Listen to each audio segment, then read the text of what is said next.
दुश्मन सामने खड़ा है। हम 120 हैं, वो पूरे टैंक रेजिमेंट के साथ है। सबसे पहले मेरा फैसला सुनिए सर, कोई रहे या ना रहे, मैं अपनी धरती दुश्मनों के हाथ में छोड़कर नहीं जाऊंगा। मर जाऊंगा सर, कदम पीछे नहीं हटाऊंगा। तुम सब मिलकर मेरे साथ दुश्मन का सामना करोगे। जी सर।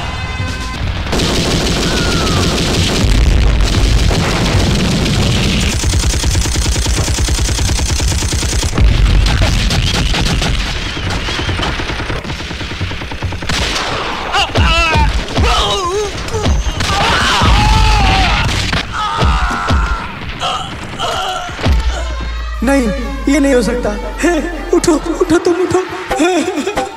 एक बार सलामी दे दो उन जवान के लिए, एक बार सलामी दे दो उन जवान के लिए, जो शहीद हुए सरहद पे हिंदुस्तान के लिए, जो शहीद हुए सरहद पे हिंदुस्तान के लिए। एक बार सलामी दे दो उन जवान के लिए, एक बार सलामी दे दो उन जवान के लिए।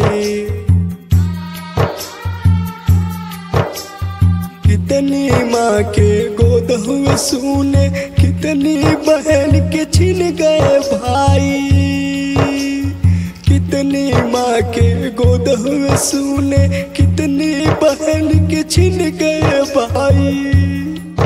जो पिता न लौटे सरहद से कन्यादान के लिए, जो पिता न लौटे सरहद से कन्यादान के लिए। एक बार सलामी दे दो उन जवान के लिए, एक बार सलामी दे दो उन जवान के लिए, जो शहीद हुए सरहद पे हिंदुस्तान के लिए, जो शहीद हुए सरहद पे हिंदुस्तान के लिए।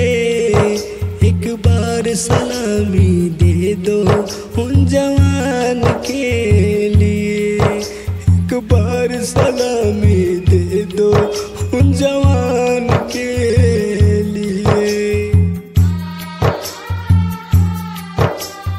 जब तक सूरज चांद रहेगा, जब तक बहेगी पावन गंगा, जब तक सूरज चांद रहेगा, जब तक बहेगी पावन गंगा। हम नमन करें उन वीरों को बलिदान के लिए, हम नमन करें उन वीरों को बलिदान के लिए।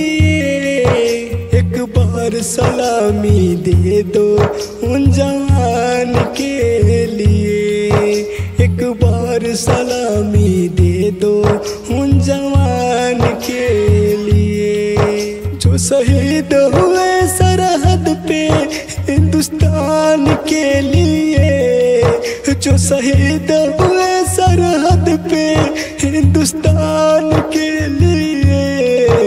एक बार सलामी दे दो उन जवान के लिए, एक बार सलामी दे दो उन जवान के लिए।